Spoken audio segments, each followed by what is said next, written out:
Hello అందరికీ ఈరోజు మీకు ఒక యూస్ఫుల్ టిప్ అండి.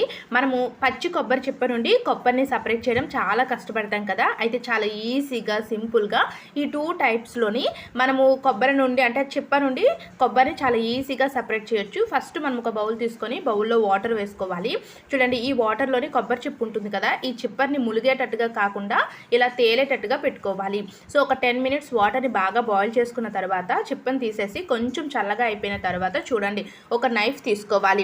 ఇలా నైఫ్ తీసుకొని ఇలా కొంచెం కొంచెంగా ఈ కార్నర్స్, ఈ అంచులు ఉంటాయి కదా, ఈ అంచుల దగ్గర నుంచి కూడా ఇలా చాకుని కొంచెం నెమ్మదికి లోపలికి పెడుతూ ఇలా కనుక మనం తీసామనుకోండి చాలా ఈజీగా సపరేట్ అయిపోతుంది.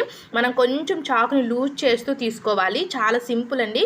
చూసారా ఎంత ఈజీగా వచ్చేసింది. బ్రౌన్ కలర్ పార్ట్ని మనం ఈ విధంగా పీలర్ తోటి తీసామనుకోండి చాలా ఈజీగా వస్తుంది. ట్రై చేయండి. నెక్స్ట్ మనము ఇలా బాయిల్ చేయడం ఇష్టం లేదు అంటే డీప్ ఫ్రిడ్జ్లో ఒక 30 మినిట్స్ కొబ్బరి చిప్పని పెట్టుకున్నా సరే కొబ్బరి సపరేట్ అవుతుంది.